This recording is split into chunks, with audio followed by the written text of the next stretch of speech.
ధూమావతి అమ్మవారు ఎలా ఉంటుంది? అసలు భర్త లేనటువంటి స్త్రీ ఏ విధంగా బొట్టు లేకుండా తెల్ల అవును. చీర కట్టుకొని ఉంటుందో ఆ విధంగా ఉంటుంది. ఈ అమ్మవారి ఆయుధం ఏమిటి అంటే చాట. మనం చెరుగుతూ ఉంటాం కదా! ఆ హ్మ్. చాట. వాహనం ఏమిటి? కాకి. ఈ అమ్మవారు ఓ మాట చెప్పాలి అంటే అంతకుముందు ఈ అమ్మవారి గురించి మనం చెప్పుకున్నాం. ధూమావతి అనేటువంటి అమ్మవారి గురించి చెప్పుకున్నాం అంతకుముందు ఎపిసోడ్స్‌లో గూడాను. పరమేశ్వరుడికి అంటే అమ్మవారికి ఆహారం ఆకలేసి పరమేశ్వరుని ఆహార పదార్థం తెచ్చివ్వమని అడిగితే, నంది, భృంగి, ప్రమదగణాన్ని ఆహార పదార్థాలకు పంపించడం ద్వారా, వాళ్ళు రావడం ఆలస్యమయ్యేసరికి పరమేశ్వరుడే ఆహారమై ఆ! అమ్మవారి ఆకలి తీర్చారట. అంటే అవును. భౌతికంగా అక్కడ పరమేశ్వరుడు లేడు కదా!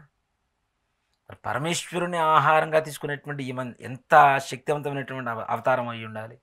అవును. అందుకని ధూమ్రవర్ణం అంటే ఆకాశవర్ణం. ఆకాశమంత స్వరూపంగా విస్తరించి అమ్మవారు అవతరించింది. ఈ అమ్మవారికి చేయడం ద్వారా ఏ రకమైనటువంటి ఇవి వస్తాయి ముఖ్యంగా మనకి ప్రయోజనాలు ఉంటాయంటే నరఘోష. చాలామంది కూడాను నరఘోషకి మనకు ఆంజనేయ స్వామికి, నరసింహస్వామికి ఇలా చేస్తూ ఉంటాం. అవును. వాటిల్లో కల్లా కూడా అత్యద్భుతమైనటువంటి శక్తి ఎవరైనా ఉన్నారు అంటే ధూమావతి. ధూమావతి. ఇప్పుడు మనం చూడండి ఒక కొత్త బట్టలు వేసుకొని వస్తే ఇవి బాగున్నాయి, బాగున్నాయి, బాగున్నాయి 10 సార్లు అంటే 11 సారి ఆటోమేటిక్గా అదే రోజు చినిగిపోవడమో, కింద పడిపోవడమో, మట్టి అవ్వడమో ఏదో ఒకటి జరుగుతూ ఉంటుంది. అవును. అవునా? అలాంటి నరఘోషణైనా సరే. అలాగే భూత ప్రేత పిశాచ బాధలు. ఇప్పుడు ఇందాక మనం అనుకున్నాం కదా చిల్లంకి, బాణామతి ఇట్లాంటి హ్మ్. ప్రయోగాలు చేస్తూ ఉంటారు. ఈ ప్రయోగాల్లో కూడాను మరి నరసింహస్వామికి, ఆంజనేయ స్వామి వారికి కూడా ఎక్కువగా చేస్తూ ఉంటాం ప్రయోగ బాధలు పోవడం కోసం అనేది చాలామంది నానుడి. అవును. కానీ మరి ఈ అమ్మవారికి ఎందుకు చేయాలి అనే దానికి ఒక ప్రత్యేకమైనటువంటి కారణం ఉన్నది. ఏంటి అంటే ప్రయోగం చేసేటువంటి వాళ్ళు కొన్ని రకాల చెడు వస్తువులతో ప్రయోగాలు చేస్తూ ఉంటారు. అది చెప్పడానికి కూడా అలవి కానంత నీచమైనటువంటి స్థితిలో కొంతమంది చేస్తూ ఉంటారు. ఈ ప్రయోగాలు కొంతమంది వ్యక్తుల మీద. అది నిజంగా ఎంత విపరీతమైనటువంటి స్థాయికి వెళ్ళిపోయి వీళ్ళని బాధిస్తూ ఉంటుందంటే సంపూర్ణమైనటువంటి ఆరోగ్యవంతులు కూడా మొత్తం క్షీణించిపోయి ఆరోగ్యం అంతా కూడా క్షీణించిపోయి అనారోగ్యం వచ్చేసి ఇక సన్నగా అయిపోతూ ఉంటారు. అలాగే కొన్ని రోజులకి మరణం అనేది కూడా సంభవిస్తూ ఉంటుంది. నరసింహస్వామికి, ఆంజనేయ స్వామి వారికి కొన్ని వస్తువుల వరకు ఒక లిమిట్ అనేది ఉంది.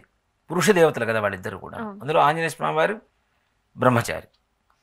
ఈ స్త్రీల వస్తువులు తీసుకొని కొంతమంది మీద ప్రయోగం చేసేటప్పుడు స్త్రీ దేవతలు తప్పితే వాళ్ళని ఎవరు కూడా ఆపడానికి, ఉపసంహరించడానికి అవకాశం ఉండదు.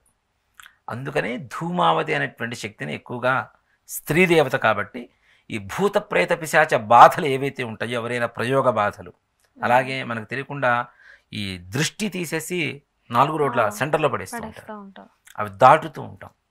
మనకి తెలియకుండా రాత్రిపూట ఎక్కువగా చూడండి హైదరాబాద్లో 4 రోడ్ల కూడలు ఎక్కువగా ఉన్నాయి. నిజంగా ఒక మాట చెప్పాలి అంటే రాత్రిపూట గురువారం కానివ్వండి, ఆదివారం కానివ్వండి, మంగళవారం కానివ్వండి, అమావాస్య కానివ్వండి ఇట్లాంటి రోజుల్లో తప్పనిసరిగా ఎక్కడో చోట ఒక చిన్న కవర్ లాంటివి కనపడుతూనే ఉంటాయి. ఇళ్లల్లో తీసుకొచ్చి రోడ్ల మీద పడేస్తూ ఉంటారు.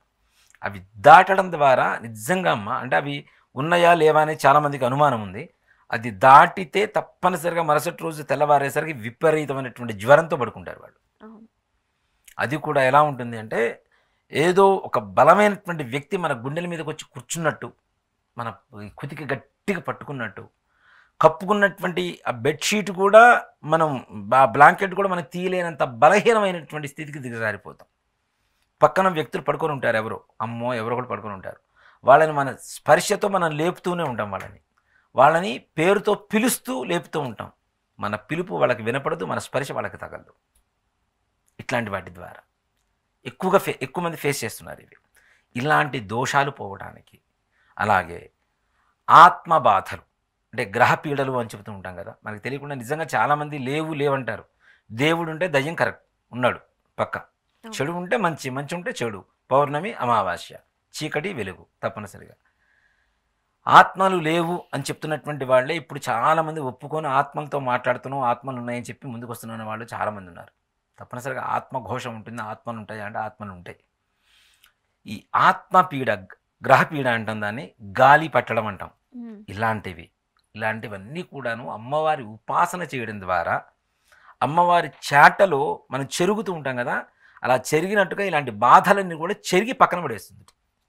అందుకని ధూమావతి అమ్మవారిని ఎక్కువగా భూత ప్రేత పిశాచ బాధ నివారణ కోసం, గ్రహపీడ నివారణ కోసం, దృష్టి దోషాలు నరఘోష పోవడం కోసం, అలాగే మనకు తెలియకుండా దాటుడు సంబంధాలు ఏవైతే దాటుతూ ఉంటామో అలాంటి వాటి ద్వారా వచ్చినటువంటి చెడు పోవడం కోసం ఎక్కువగా ధూమావతి అనేటువంటి శక్తిని ఉపాసిస్తూ ఉంటారు.